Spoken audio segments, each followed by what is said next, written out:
So welcome everyone. My name is Hannah Scott. I'm the program manager for the Center for Cooperatives, which is in the College of Food, Agricultural, and Environmental Sciences at Ohio State University. And we're excited that you've joined us today for our online session of the Appalachia Cooperates Initiative. A little bit about the initiative. It's a learning network that connects cooperative, community, business, and economic developers and advocates in Central Appalachia. And really the goal of the initiative is to contribute to the development of a thriving co-op ecosystem in our region by building awareness of the co-op model, by equipping practitioners with knowledge and skills, and by facilitating a connected network of co-op and community developers. And the initiative was born out of a dialogue among collaborative partners in Ohio, West Virginia, and Pennsylvania. And some of those collaborators include the West Virginia University Extension Services community development professionals, some developers from the Kentucky Center for Agriculture and Rural Development, scholars from Lock Haven University, and specialists from the Appalachian Center for Economic Networks, Unlimited Future, and Cooperation Central Appalachia. So you can tell that we are very much a cooperative group of partners in this initiative. And today we're excited to be exploring the topic, what can Central Appalachia learn from Mondragon and worker cooperative collaboratives? We're joined by two knowledgeable speakers. We have Michael Peck of One Worker, One Vote and many other initiatives, and Amanda Marple of the West Virginia University Center for Resilient Communities. And I'll be inviting them to share a little bit more about their backgrounds during their talks. We'll have time for Q&A following their presentations. And we ask that you use the Q&A function through Zoom to submit your questions. The button for Q&A is at the bottom of your screen in the Zoom toolbar. So without further ado, Michael, I'm going to turn it over to you to share your presentation. And thank you so much for being here. Thank you, Hannah. Thank you so much for teeing it up so thoroughly. Everybody, it's such an honor to be here. There's such a major part of my professional life in all three states, past, present, and future, and converting Appalachia into a cooperative ecosystem. If we don't get it done in this life, let's get it done for sure in the next one. But let me just start and say, first of all, my thanks to Hannah Scott from the Ohio State University's College of Food, Agriculture, and Environmental Services Center for Cooperatives, who have been so helpful to our Co-op Cincy and Co-op Dayton hybrid shared ownership model ecosystems. I believe there's slides, one slide each that's shared with everybody. Also for the enduring cooperatives in Appalachia conversation with my friend Todd Nesbitt from Lock Haven University in Pennsylvania. The WVU Center for Resilient Communities and our solidarity with Amanda Marple's work in the ESG metrics world, environmental, social, and governance. The biggest emphasis today and tomorrow for impact investors is what we call One Worker, One Vote. The epicenter pandemic economy, or EPE, is the resiliency algorithm. I mean, make no doubt about that. I'd also like to recognize some wonderful friends participating in this event from Mondragon, Ohio, West Virginia, Pennsylvania. My mission partner, Ivan Zugasti from Mondragon, who leads up social transformation. Mike Workman from the amazing Contracts Furniture Cooperative in Morgan County. Don Smith and Morgan Leach from WVU, who co-founded the West Virginia Hemp Farmers Cooperative. All the inspirational One Worker, One Vote movement leaders from Co-op Cincy and Co-op Dayton in Ohio. Chris Cooper, who's a One Worker, One Vote co-founder from the Ohio Employee Ownership Center. Vernon Oakes, who's with us, who's the entrepreneurial host of the nation's leading weekly broadcast on cooperatives. It's called Everything Co-op, and Vernon was raised in Huntington, West Virginia. Our founding labor partners, United Steelworkers, headquartered in Pittsburgh, and also my very good friend Brian Corbin, who's the Executive Vice President of Catholic Charities USA and a major Mondragon expert from Ohio. So we already have community. Today's discussion is how we convene and intercooperate to scale and defeat local and regional and national inequalities of wealth opportunity and mobility through workplace inclusivity, solidarity, and democracy. So let me just talk to you about how Mondragon has done it over the past almost 70 years. First of all, it's so important to understand that in Mondragon, where I was embedded for 20 years, we have a saying which is, this is not paradise and we are not angels. It kind of looks like paradise with the mountains and the valleys and all those amazing factories and all those incredible equal and democratically self-organizing worker owners. But there's no region in the world without its issues, and it's important, never to drink our own bathwater. So it's a reference, not a model. The topography is the same between the Basque region of Spain, especially the middle province, Guipúzcoa, where Mondragon is most centrally based, and the Appalachian mountainous regions of West Virginia, Pennsylvania, and Ohio. So we have this kind of mountain valley culture. It's what we do with it, how we elevate our solidarity culture that makes all the difference. So if I just give you a snapshot of Mondragon, and the numbers always change, but there's about 82,000 people. It is the world's largest industrial cooperative group. It's also the 10th largest industrial group in Spain, and it's the 4th largest generator and creator of employment. It's in 120 countries. The latest revenue as of 2020 was 12.3 billion euros. That depends on the exchange rate, but you could say anywhere from 14 to 16 billion US dollars. It has 2,020 researchers, 14 technology centers, about 500 active patents, and self-generates out of its profits about 175 million euros, or maybe $225 million for R&D. So, very impressive group. It has its own university, it has its own insurance mutual, and it has its own bank. With all those three cooperatives and the knowledge infrastructure creates this very diversified, organically built and governed ecosystem under the principle of one worker, one vote, which is where we easily borrowed our name. So we could look at this as 81,000 people sharing a business idea, even though most of the populations abroad are not members of cooperatives, and most of the members of cooperatives are in Spain, located in the Basque region and in the region of Nevada. Very diversified group. There's about 257 entities, about 105 of them are cooperatives, and they're located along 4 areas of practice: financial, industrial, retail, and knowledge. About 122 production plants in 5 different continents, and committed to society and committed to community, which I'm going to talk about now. But before I get to the values which really drive the success, it's also important to understand a little bit of the history. The Basque region of Spain was as bad as we've ever seen it in the United States, either in the Great Depression or the Great Recession, or as some of us are viewing it in today's environment, with embedded racism and militarized policing, violence, and polarization. I mean, after the Spanish Civil War and World War II, on both of those battles, the Basque region fought on the side that didn't win, unfortunately, and they suffered for it. And I could go into that, but let's just say there was endemic hunger, there was cholera, there was rubble, and when Jose Maria Arizmendiareta, the very visionary priest, who was just a simple village priest, he was actually not the priest that was assigned there, he was the substitute priest. The one that was assigned there showed up in the 1940s, looked around and left, and Jose Maria came along and stayed. When he showed up, there was nothing. And so the whole idea of preaching collaboration, we always wonder, how long does it take to create a miracle?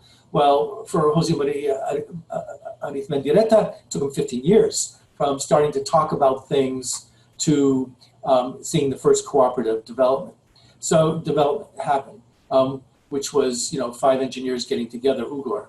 They made kerosene stoves, which then over the next 20, 30 years turned out to be Fagor Electrodomésticos, which at the time, before the Great Recession happened, was about a $2.2 billion cooperative and market leader in Spain. So let me talk about, we've established that you can create democracy and prosperity and equality, and they're completely synonymous out of devastation. But again, the Mondragon reference is not a model. We look at it as 70 years of experiences, some tough experiences, some less tough experiences, some good experiences, but always the ability to question itself and reinvent itself. And if we look at why this model has proved so resilient, underlining what I said before about resiliency being the number one ESG characteristic that all impact investors are looking at, it's because of the values and the transparency of those values and how they're practiced. So I quickly want to get into the values. The first one is open admission. That means that there is no discrimination. The next one is democratic organization. Every worker owns an equal share and has an equal vote through one-class ownership. I'm a big believer in one-class ownership when we talk about cooperatives. Sovereignty of labor, this is my favorite one. The co-op is centered around labor, around people doing the work. Worker owners receive competitive and just salaries and dividends based on the profitability of the cooperative, but labor is what it's all about. It's not about number 4, which is the instrumental and subordinate nature of capital. So within the Mondragon ecosystem, capital is labor's instrument, not its master. This goes directly against the financialization of the American economy that has created everything so vertically and so much embedded inequality. But you can see that when capital becomes labor's instrument, you can see where the stakeholder economy is trying to go. And when people talk about the S in the ESG for social, what they're trying to do with impact investing is they're trying to get to really where Mondragon started, 70 years ago. Hopefully they'll get there, as quickly as possible. Number 5 is participation in management. Ownership is much more than the value of a share. Ownership is a daily job. Ownership is rolling your sleeves up and always working the process. I remember when I was in New York with the head of the Mondragon Congress, which at that time was their lawyer. Her name was Aranza Rocaran. She showed up and the press asked her, how much money do you spend on publicity from Mondragon? And she said, nothing. We don't spend anything. And they were astonished. They were astonished for such a huge corporation with such a zero budget. But the fact of the matter is, she said, we spend tons of money and tons of time internally because we can never take for granted that everyone's going to understand our ownership economy, our ownership philosophy, what it took to get us where we are. The 6th one is wage solidarity. Mondragon, all people within Mondragon have 6 to 8 times the highest and the lowest paid worker, between the highest paid and the lowest paid worker. People always say, well, doesn't that stop you from getting the best talent? It hasn't at all. Matter of fact, the world always tries to recruit from Mondragon, and the people that rise to the ranks tend to stay there because it turns out that mission-driven is the best kind of compensation that you can have in your life in terms of making a difference. And the next one is intercooperation. This is so important, intercooperation between cooperatives. It's something you see American cooperatives talking about a lot. It's really the key to success. The 8th one is social transformation. 10% of the net profit of the cooperatives is devoted to nonprofit organization causes. Mondragon's Mutual, which is called Lagon Oro, provides Social Security benefits about 4% better than what the average Spanish citizen gets, and this average Spanish citizen gets, free medical, free healthcare, things that we can only dream about in our country. The 9th principle is universality, which means cooperatives support all efforts to promote workplace democracy. And the 10th one is education. And I know this incredible event today is brought forth by the academic sector, by the educators, and I'm not trying to be overly courteous of that fact, but the fact is that education is the beginning of Mondragon. Education is everything. Knowledge has to be socialized to democratize power. And without, Mondragon started with education, and it will succeed with education. So with that very preliminary overview, I just want to underline again the topography between the world we're talking about, Central Appalachia, Pennsylvania, West Virginia, Ohio, and Mondragon in Guipuzcoa, the central region of Spain, of the Basque region of Spain, very similar. Today's success was built on yesterday's economic devastation. I talked about the principles and values, and now I want to talk about the application to Appalachia. And I want to ask your indulgence to dream with me a little bit as we go forward. First of all, ecosystems are everything. People who have started successful cooperatives know that one-offs, no matter how good they are, have a hard chance of surviving. Ecosystems are everything. You have to think ecosystem when you're thinking, your enterprise. Also, the ecosystem allows you to share labor and capital. That's what Mondragon does. It moves labor and capital so that those needing more help or needing less can share with their opposites within the ecosystem. This is incredible, and it allows the whole to rise and also the whole to always be greater than the sum of the parts. In early 2019, almost a year before COVID happened, McKinsey Global Institute reported that the search for low-cost labor is no longer a primary driver of global trade. Less than 20% of goods trade today is based on companies seeking the lowest wages around the world. The first time I read that, I had to read it twice, and then I called them to make sure that it wasn't a misprint, because since the 1990s or the 1970s, those of us in Central Appalachia and the 3 states that are the hosts for today have been struggling against factory closures. We've closed 60,000 factories in America since the signing of NAFTA, and we live in an economy where our business schools and our corporate and financial elites talk about creative destruction, but nobody talks about creative reconstruction. And our point is, you can't have one without the other. And if you do, then you get the embedded inequality that is killing us today. So academic, industry, innovation, and retraining partnerships are indispensable. Metrics show, and there's so many academic reports now that prove this, that when you combine an equity stake with participatory ownership culture, which is essentially the definition of a worker co-op, backstopped by a collective bargaining agreement, which is like the Magna Carta for the corporation, you create better businesses, healthier and better societies. Metrics show that worker-owned enterprises compete favorably during upturns, but they rock the competition during downturns because, as I said before, superior resiliency. Resiliency is the cooperative business. Templates are everywhere. You don't have to start from the beginning. You can share, and local neighborhood stars, they're eager to help you get started. And I would like to, direct everyone's attention to what's happening in One Worker, One Vote with Co-op Cincy and Co-op Dayton. Here we have 2 nationally recognized shared ownership hybrid ecosystem models that have risen organically from nothing to a lot. Again, inspired by Mondragon, not perfect, but in the process of always becoming better, and totally eager to share what they have and how they've gotten to where they are.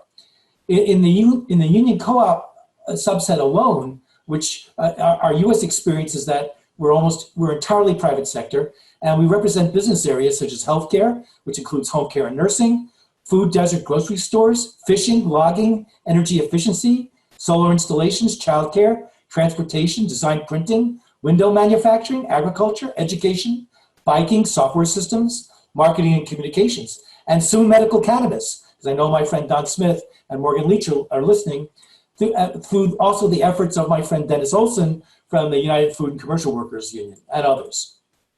My friend Ray Cristicello from the Nurses Union, SAIU on the West Coast, talks about that now with COVID-19, essential workers, often people of color, largely misclassified as independent contractors, are denied protections and benefits of formal employment that's so currently needed. So what did she do? She and her union, they have something called California's Cooperative Economy Act legislation, which to me is cutting edge legislation that goes after the grifter gig economy companies and allows workers to be fully vested employees, worker owner employees with a voice, a vote, and an equity share. I'll be happy to share that legislation with anybody who's interested.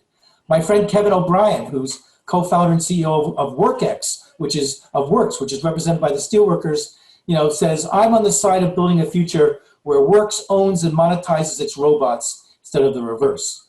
And my friend Neil Gladstein from the International Machinists says, for our lobstermen and log haulers, both of which are union co-ops, the appeal of the union co-op is giving them control so that they can share in the profits, have more influence on their industry, and have a voice in the regulatory world. Both are groups of true independent, self-employed workers who previously were at the mercy of bigger corporate players. Again, education institutions are behind today's Appalachia Cooperates Initiative. This is exactly what the Mondragon example shows.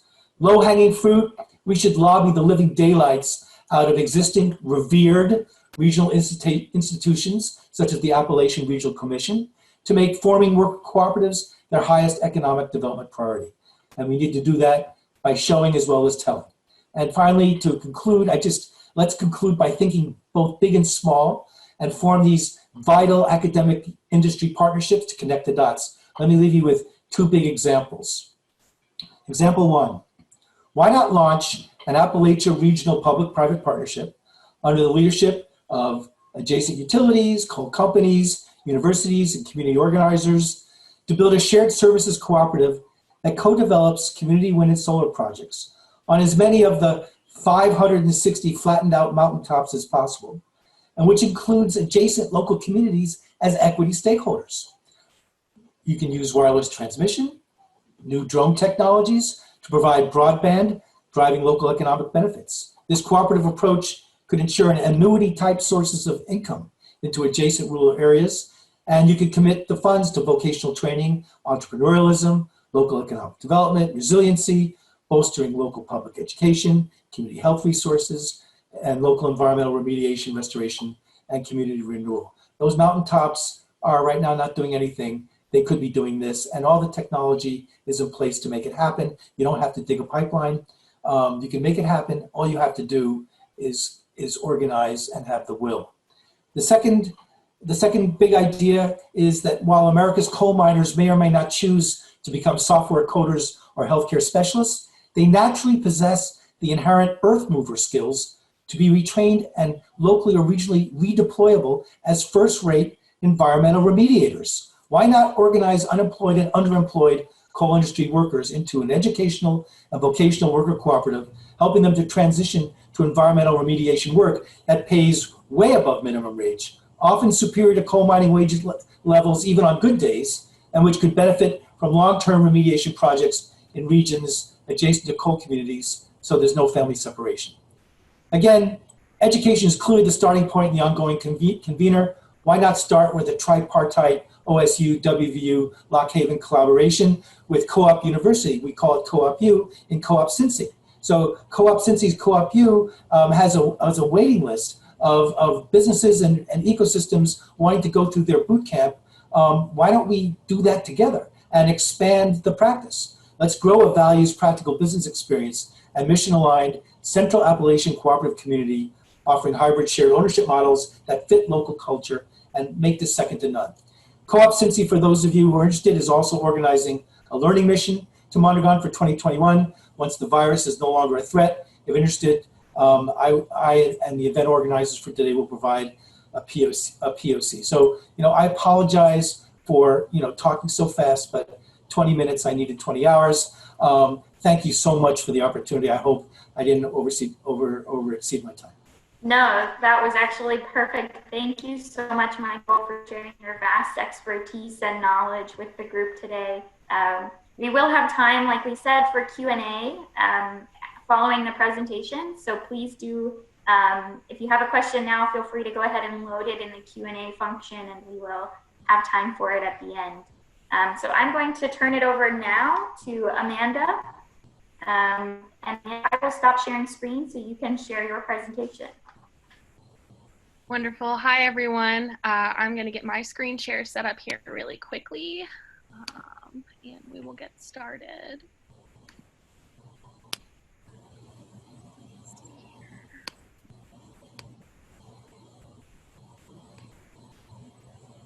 Awesome. Well, thank you everyone for being here. It's so nice, to be with you all virtually. First, I'd like to go ahead and acknowledge, the diversity of this region, the Appalachian region. Those who inhabit it currently, those who have left, and those who have once lived in this place, having their land taken by colonial settlers. As well, I think it's really important to acknowledge the history of this place as we talk about how we transform into the future.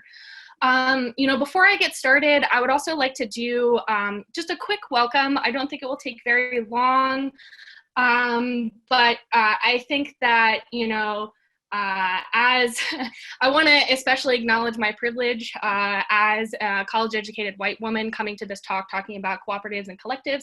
I think it's important as I situate this conversation that I'm just about to have with you all. So I'll go ahead and go into my welcome, and then we'll go ahead and get started. So I want to welcome the young and the old, urbanites, rural folks, and those in between, those from Appalachia, those not from Appalachia, those from other places not defined in the state-sanctioned manner, all those that welcome their environment as their teacher, all those who grew up comfortable, as well as those who grew up uncomfortable materially, women, men, trans folk, gender non-conforming, and those who reject these labels, folks of all identities, Black, African American, Indigenous, white, European, Asian, Arab, Latinx, or a blend.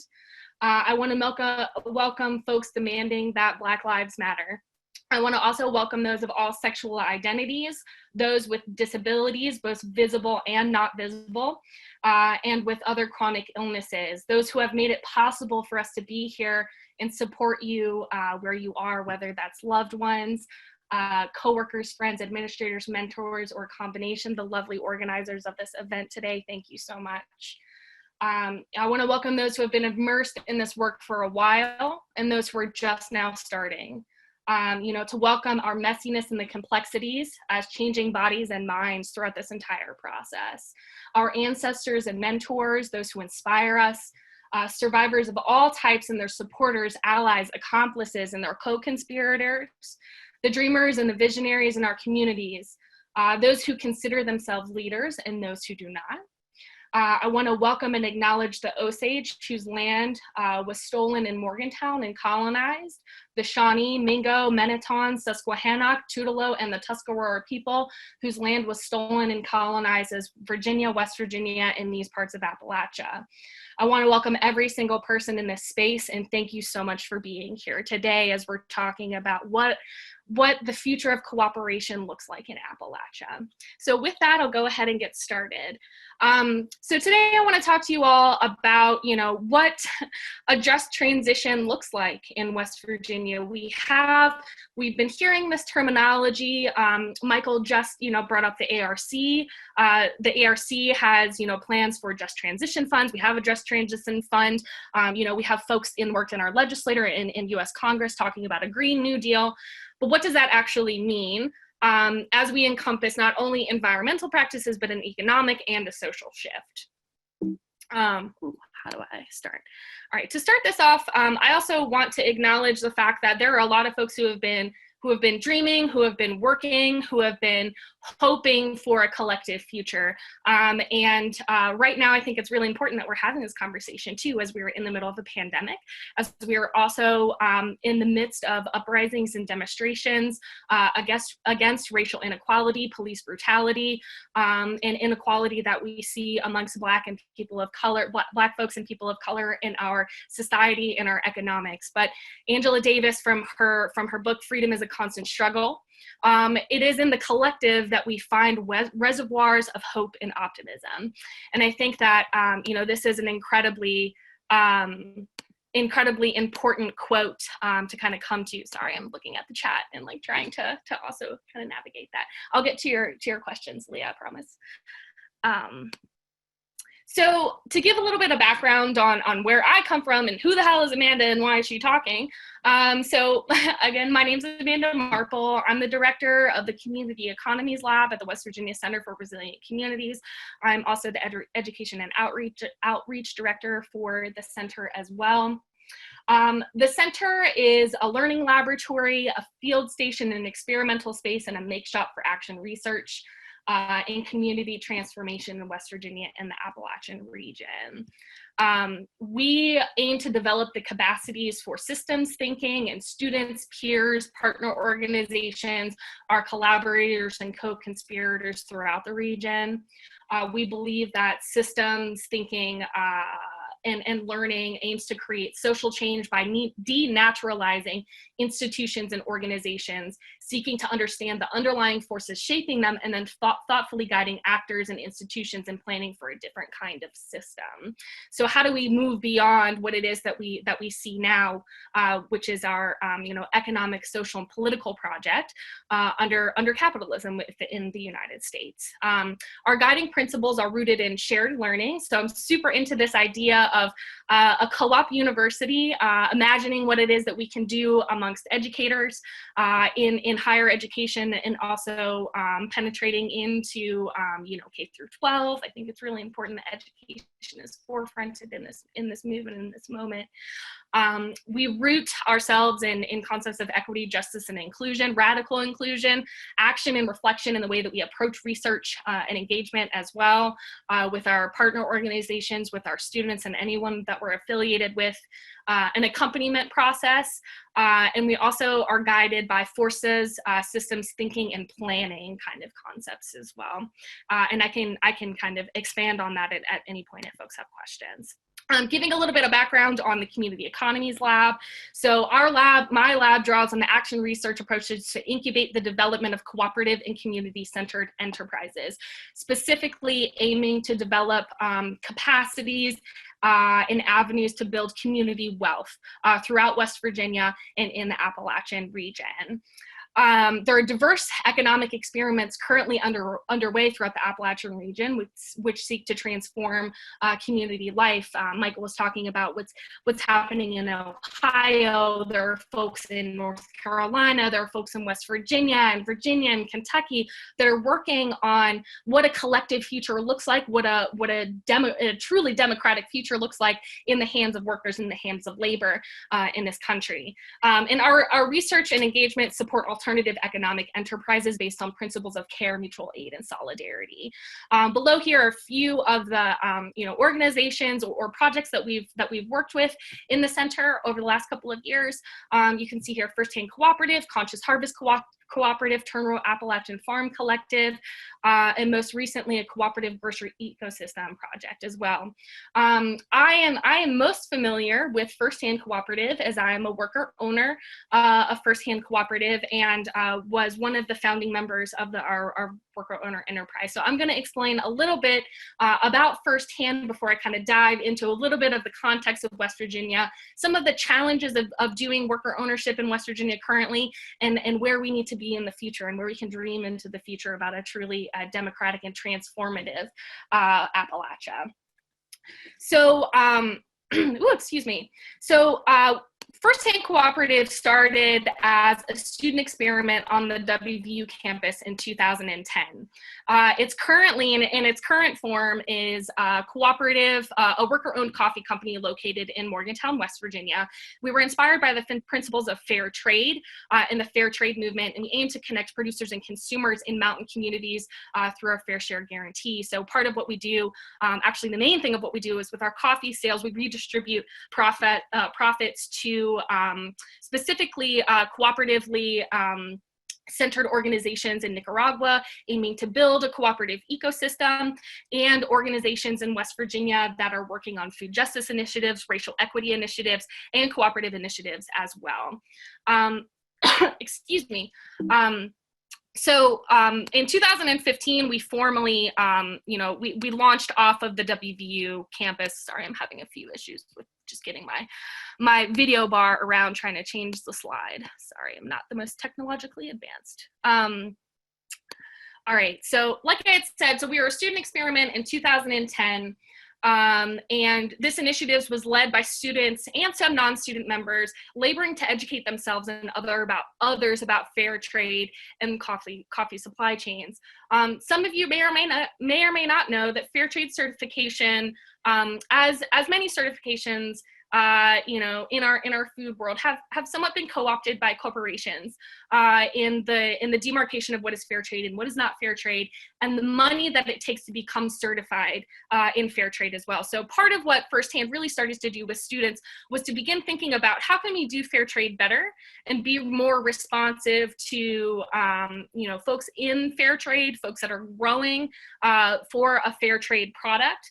And what they started doing was selling coffee out of their backpacks and sending any money gained to Coffee Cooperative in Nicaragua, La Hermandad specifically, in order to, you know, raise funds and to support income diversification projects.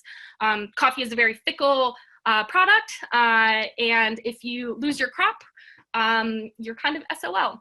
So what students were really wanting to do was to enact international solidarity using their privilege as students on a college campus to work toward raising funds to send back to coffee growing regions. Since that time, after about 5 years of working with that Coffee Cooperative specifically, the students transitioned to working with the Working World La Basque, which is a microfinancing organization based in Leon that seeds cooperative enterprises and does microfinancing in a very compassionate and understanding way when it comes to doing kind of loans and things like that.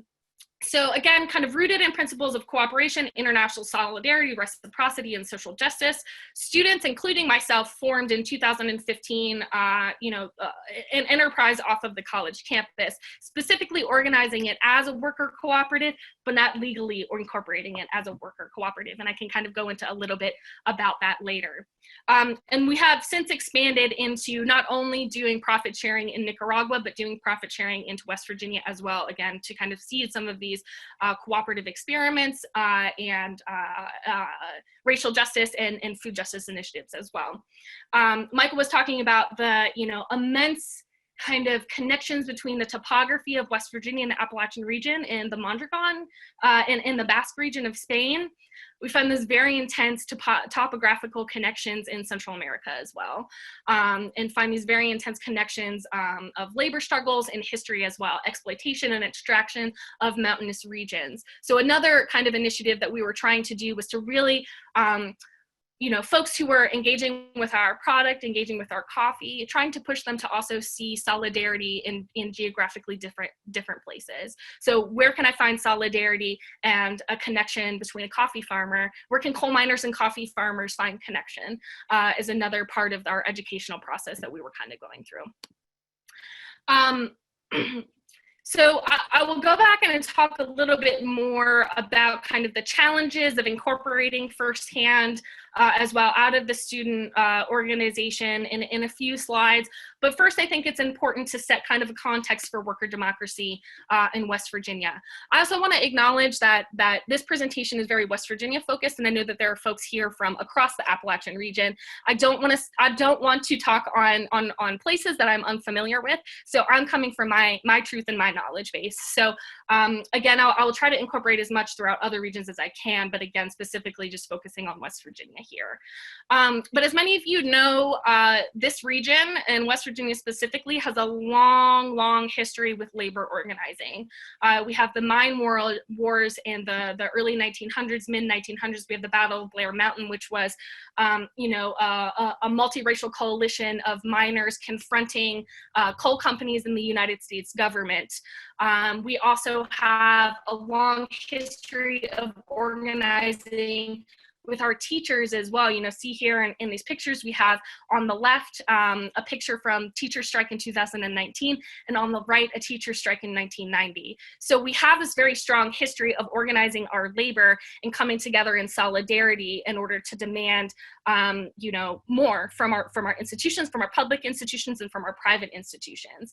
So one kind of question that I have is, how do we transform, this impetus in organizing around labor to organizing around worker ownership as well? I think that that's something that we can really take. This region is very resilient. This region has had to be resilient through boom and bust cycles of economic activity. So how do we take that and transform our economy and put it into the hands of workers?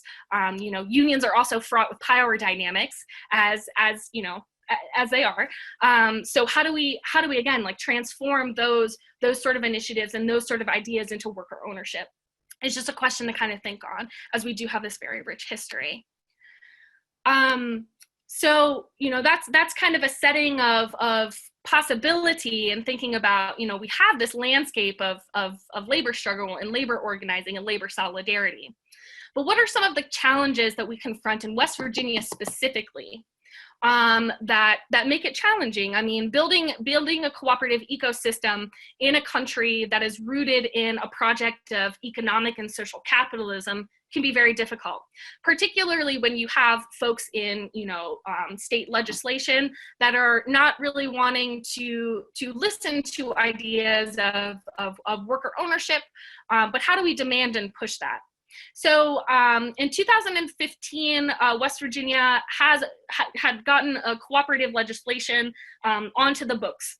It's West Virginia Chapter 19, Article 4. I would suggest that you look it up as well if you're in West Virginia, just to know a little bit more about what that means for you in enterprise building.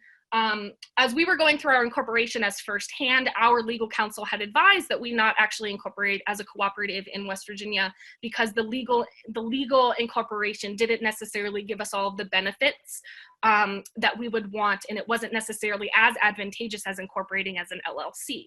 So Firsthand Cooperative is technically incorporated as an LLC with cooperative principles guiding it in our bylaws and our articles of incorporation.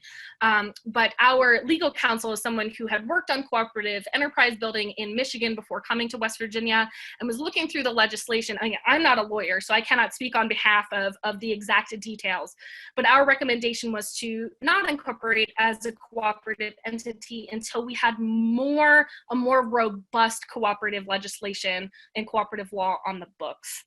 So that's just one kind of challenge.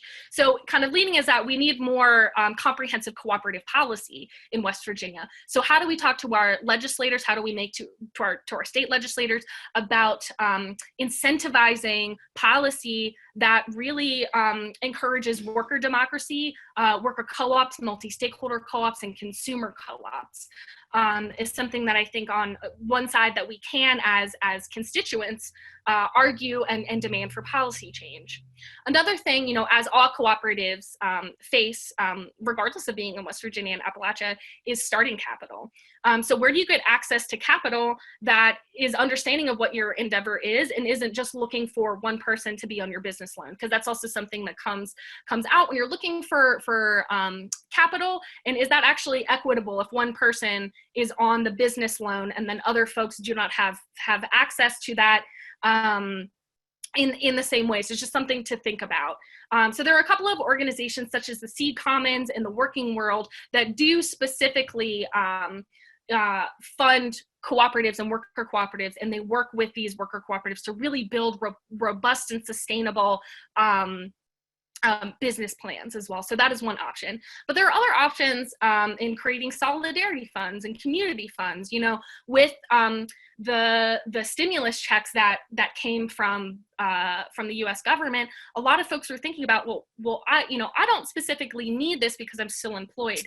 How can I give my check into a pot of money, into a community fund that we can share out? Those are just even kind of, just thinking a little bit differently about finance and where we're putting our money as community members and folks who are committed to building a transformative, collective future.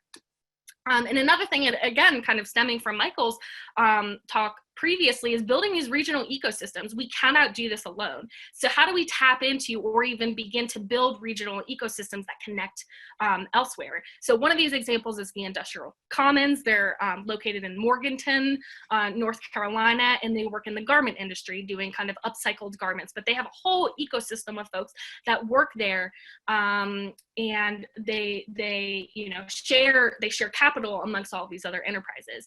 The folks from the Industrial Commons are also interested in having a 20-year visioning plan for what a cooperative ecosystem in Central Appalachia and the Appalachian South looks like within the next 2 years. So how do we come to that conversation prepared and ready to really think about what this amazing potential for a collective future looks like in Appalachia? So I'm really psyched about that. I don't know about you guys, but I was super psyched to hear about that.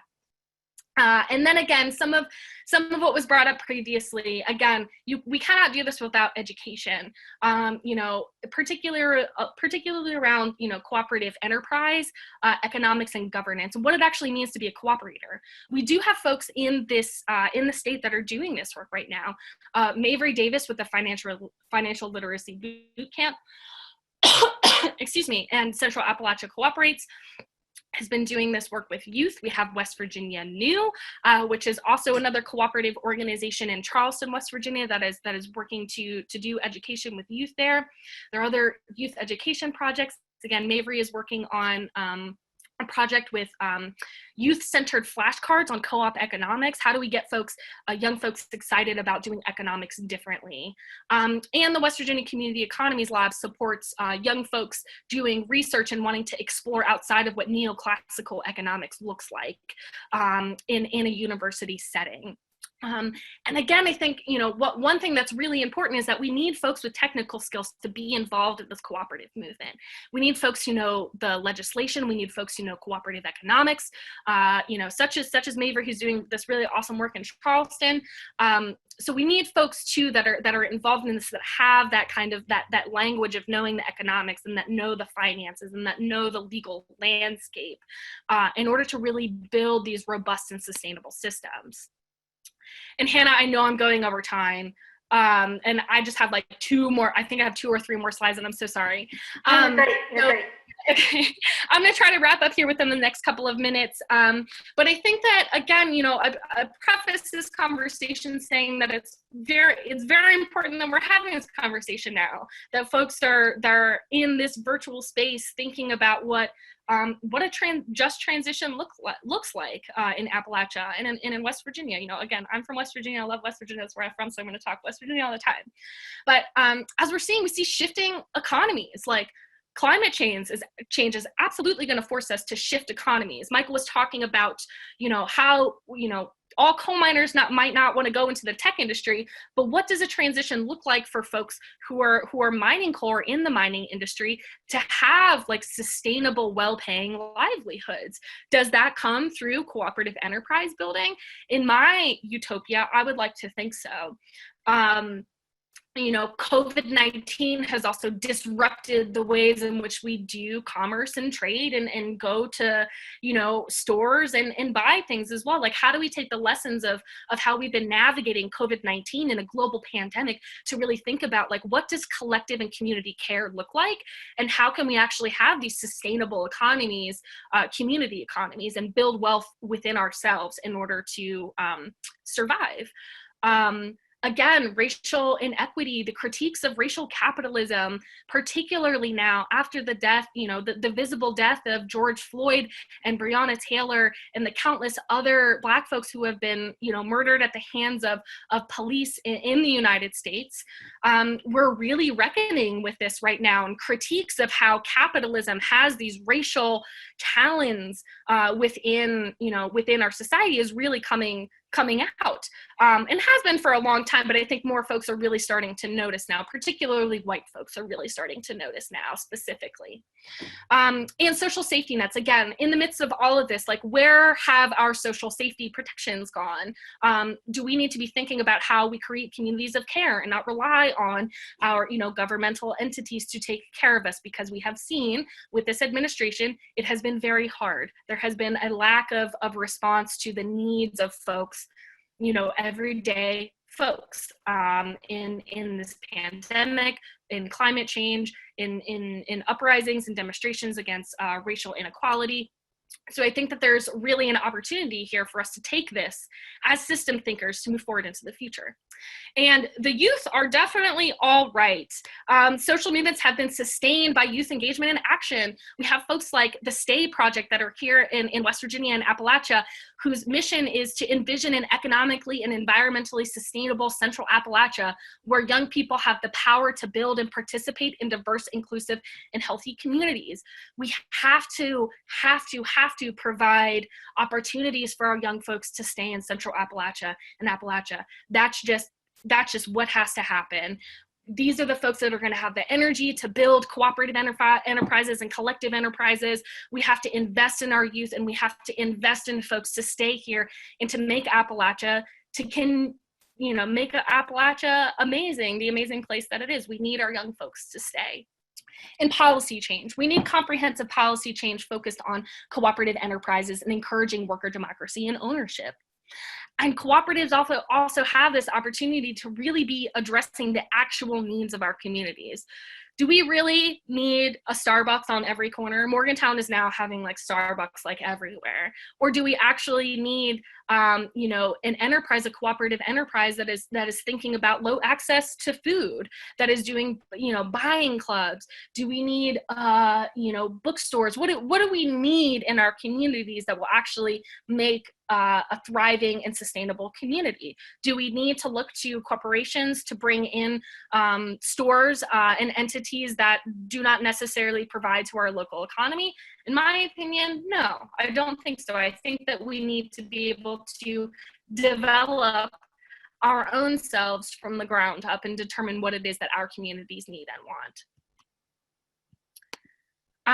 And this is an image that I found and that I engaged in this work from Movement Generation, which they have this amazing booklet called From Banks to Tanks to Cooperation and Caring. And just envisioning what a new economy looks like that's not based in extraction. And as I have here, sorry, it's a little bit grainy, they, in this booklet, they really provide what the concepts of an extractive economy are. You can see here work is in the center, and we're exploiting work and labor in order to get all of these other things that come out of it. Our worldview is based in consumerism and a colonial mindset. Our purpose is based in the enclosure of wealth and power. Our governance is militarized, and our resources are extracted. We see you have dig, burn, dump. We have a very extractive global economy that we're working within now. So what does a regenerative economy look like? This is the future that I see for Appalachia when we truly mean a just transition. Our worldview is based in caring and sacredness. Our purpose is ecological and social well-being. Our governance is deeply democratic, and our resources are regenerative. And in the center, our work is cooperative. It's not based on competition. It is not based on corporate need. So I know that I went over my time, and I really apologize about this, and I hope that this is informative for folks. But with that, I will go ahead and close. Here's my email if folks want to email me any questions or anything like that too. But thank you so much for the opportunity to speak with you all today. I hope that you're well.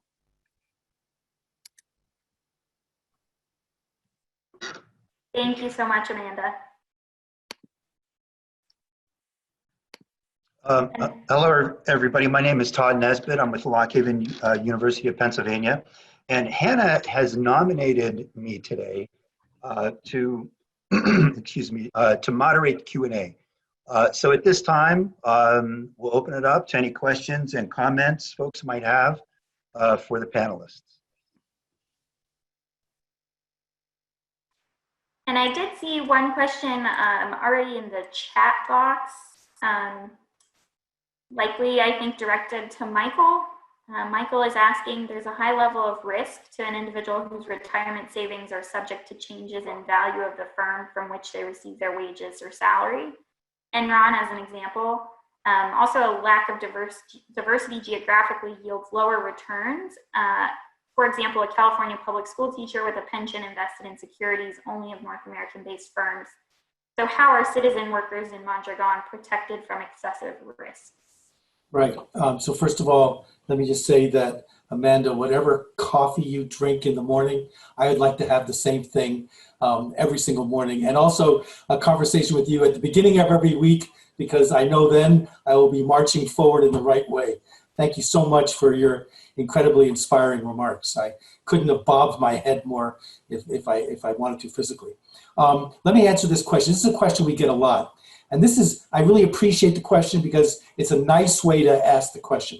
Some of the unnice ways of asking the question are, well, if workers put all their eggs in one basket and the company tanks, aren't we all screwed? And my response is, we work with people that have no baskets and no eggs. So let's start with one egg and maybe a basket, and then we'll talk about it. But the fact of the matter is, in most of the companies that have retirement plans, these retirement plans are professionally managed, and you have choices, and you can diversify all you want. It's very rare to meet a worker that has all their eggs in one basket, unless they choose to do that for whatever reason. In Mondragon, again, Laguna Oro, which is the mutual, they manage about, last time I checked, about $8 billion worth of pension investments through a whole variety of funds around the world. So I really don't think this is an issue. And I also think that some people want to have the choice to invest only in what they're doing because that's what they have the most confidence in. But there is choice, there is variety, there is diversity. Nobody's locked into doing anything they don't want to do. Oh, one other point I want to make, as long as I can still talk, and that is, for Amanda's incredible remarks, I would just like to say, this is why we have the union co-op hybrid model. It includes a collective bargaining agreement. It includes workplace democracy under the one worker, one vote framework. The members pay dues, and both sides, the cooperatives and the unions, can count their members. And we have two great examples in Co-op Cincy and Co-op Dayton where this is practiced. And so these hybrid models take everybody's culture that they're already comfortable with, and they don't ask people to be unlike themselves. They allow people to be more like themselves, but with equity on the table. That's something, Michael, something that I learned from the folks at the Industrial Commons is the way that they frame what they're doing is really promoting workplace democracy rather than necessarily framing it as like, oh, well, we're building cooperatives. I mean, what they're doing is they're beginning and they're laying the seeds for cooperation. But to make sure that folks are comfortable with the language, they're promoting workplace democracy and making sure that folks in their workplaces have a voice. And I found that to be a really interesting kind of transition in my own thought process too, about thinking about how we think about cooperatives and how we get folks to buy into cooperative enterprises. You're so right. Half of the miscues that happen in any room are because the vocabulary, we don't take time to align the vocabulary from the beginning. You know, we had a very interesting experience in Denver when this amazing person, Lisa Bolton, who was the president of the Communication Workers of America, Local 7777, she was leading the work getting the Denver union co-op taxi people organized. She was up in front of a hearing where the people in the hearing said up front, we don't want to hear the word labor, we don't want to hear the word union, we don't want to hear a lot of these other words. And so I was supporting her as a volunteer and humbly grateful to do so. And so she came up with language where we used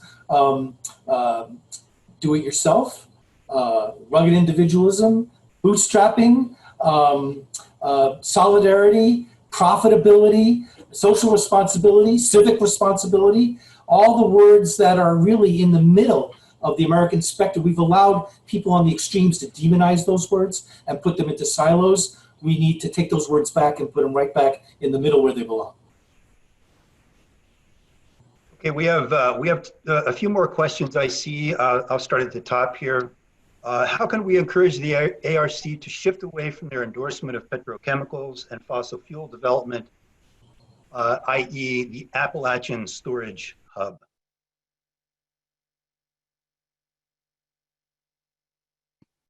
I don't know if I have a right answer for that, Celia. Unfortunately, I mean, yeah, I don't know. Michael, Hannah, Todd, even, do you have any suggestions about? I know Todd has written on this topic specifically. So Todd, if you have some thoughts to share, they're more than welcome. Yeah. This has come out in a few of my publications. You know, one of the major criticisms of the ARC over the years is that it is primarily supported top-down regional development, modernist-based regional development policies. Most of the funding historically has gone has gone to the development of physical infrastructure, building, attracting corporations from outside the region to come to Appalachia. One of the things that I would like to see the ARC do in helping to fund business is to mandate that a certain percentage of the funding from the ARC that goes to business startups require that those businesses to, in some way, shape, or form, resemble or represent the co-op model. Now, the question is, how do you sell this? How do you get them to do this? I think, that relates to a broader argument that we really need to be selling worker-owned cooperatives, and in particular, the 10 principles of Mondragon as a necessary and viable regional economic development tool for Appalachia. And the need for the ARC as the primary regional promoter of regional development, maybe I should say, throughout Appalachia, that this now seemingly alternative model needs to be mainstreamed if we have any hope of democratizing economics. I think historically one of the big issues within Appalachia, particularly, I'll speak to West Virginia as well because that's where I'm from. Most of my research is based there. Is that we've had a lack of economic democracy. Americans like to focus on political democracy and champion political democracy, but we really can't have effective political democracy without championing economic democracy. Without economic democracy, we see the centralization of wealth that plagues Appalachia now, and really we see the emergence of the current form of capitalism that has so negatively impacted Appalachia that really is nothing more than a form of corporate plutocracy.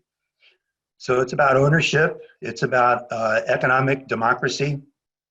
I'll repeat what my grandfather used to say to me, who had an 8th grade education, a coal miner. He said, "We are always told that Appalachia is so rich in coal. Well, then why ain't we rich?" And so really, I think that gets to the core of it. Yeah, thank you so much for sharing your perspective, Todd. And I know we have more questions, but we are out of time, and I want to respect everyone's time today. We suspected that might happen because we knew this was going to be a really rich discussion. So I'm going to share our contact information. So please feel free to get in touch with us. This is the contact information for the Center for Cooperatives. We're kind of the convener of the Appalachia Cooperates Initiative, but as I mentioned at the top, this is very much a multi-partner approach that we're taking. So if you want to connect with any of the folks that you see here on the webinar today or to learn more about the initiative, please get in touch with us and we can help make some of those connections because that's really what we're here to do with this initiative. And I would love to thank again Michael and Amanda and Todd for all of your help organizing this and your sharing your vast knowledge and expertise. We appreciate your perspective and look forward to working with you in the future. So thank you guys so much.